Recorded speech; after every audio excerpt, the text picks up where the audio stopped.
हिंदू धर्म में हरतालिका तीज का त्योहार बेहद ही धूमधाम तरीके से मनाया जाता है।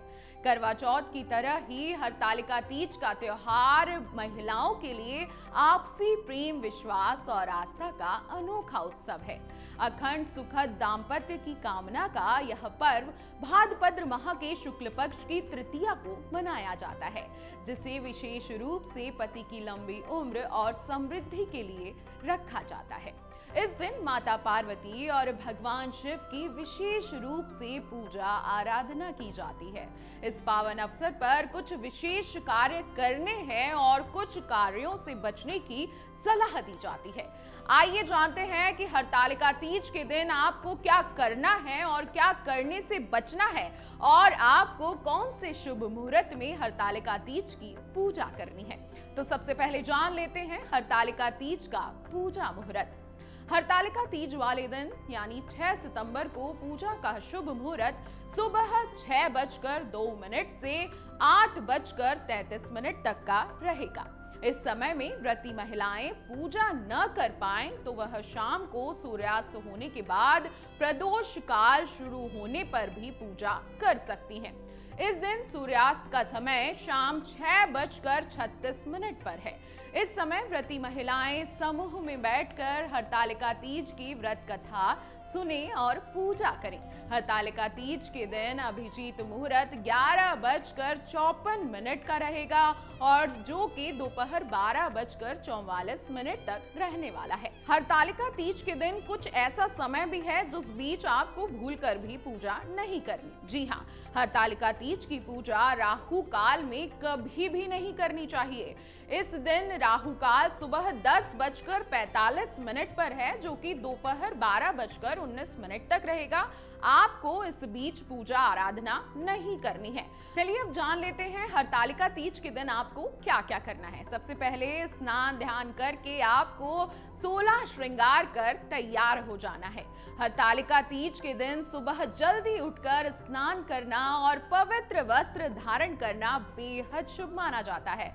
स्नान के बाद व्रती अपने व्रत का आरंभ करें, मन में शुद्ध विचारों का संकल्प लें और भगवान शिव तथा माता पार्वती की पूजा के लिए तैयार रहें। पूजा की तैयारी अब आपको कैसे करनी है, ध्यान से सुन लीजिए। पूजा के लिए मिट्टी से बने शिवलिंग, माता पार्वती और भगवान गणेश की मूर्ति का आपको निर्माण करना है।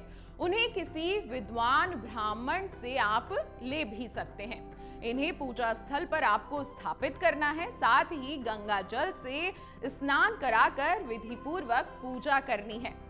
हरतालिका तीज के दिन आपको 16 श्रृंगार का जरूर ध्यान रखना है। जी हाँ, वैवाहित महिलाएं इस दिन 16 श्रृंगार करके अपने पति की लंबी उम्र और समृद्धि के लिए व्रत रखती हैं। 16 श्रृंगार का पालन करने से सौभाग्य और समृद्धि आपको मिलती है, इसलिए ध्यान रखें कि हरतालिका तीज की पूजा में आप 16 श्रृंगार जरूर करें। पूजा में पूरी श्रद्धा और भक्ति रखें। जी हाँ, हरतालिका तीज के दिन भगवान शिव और माता पार्वती की पूजा में पूरी श्रद्धा और भक्ति का भाव रखना बेहद जरूरी है।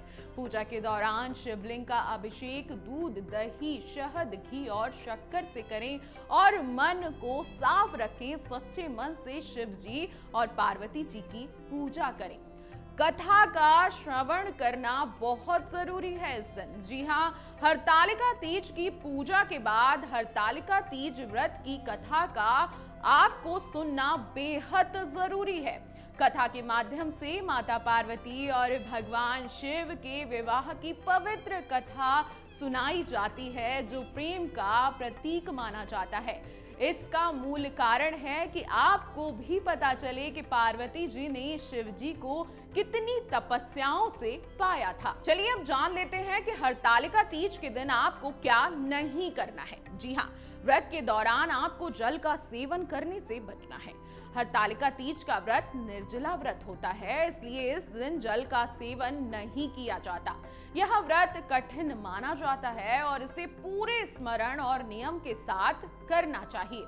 आपको इस दिन नकारात्मक विचारों से दूर रहना है, तभी ये व्रत सफल हो पाएगा।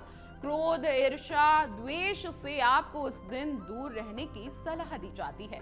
मन को शुद्ध और पवित्र रखने का आप इस दिन प्रयास करें। दूसरों के प्रति आपको मन शांत और प्यार की आपको भावना रखनी है। दिन में आपको सोने से बचना है। जी हाँ, हरतालिका तीज के दिन व्रती को कहा जाता है कि वो दिन में ना सोए।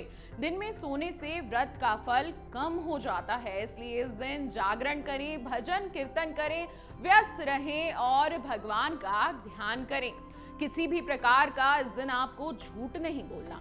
इस दिन आपको झूठ बोलने, छल कपट करने या किसी भी प्रकार का अनैतिक कार्य करने से बचना होगा। यह दिन पूर्णतः सत्य और धर्म के पालन के लिए होता है, इसलिए अपने आचरण में पूर्णता और शुद्धता का आपको पालन करना है। हरतालिका तीज के दिन आपको 16 श्रृंगार करके भोलेनाथ और माता पार्वती की सच्चे मन से प्रार्थना करनी है, अच्छे से व्रत रखना है। जैसे माता पार्वती ने भगवान शिव को पाया था, वैसे ही भगवान शिव और माता पार्वती आपको अखंड सौभाग्य का आशीर्वाद जरूर देंगे। अगर आपको हमारा ये वीडियो पसंद आया हो तो हमारे चैनल जीवांजलि को सब्सक्राइब करें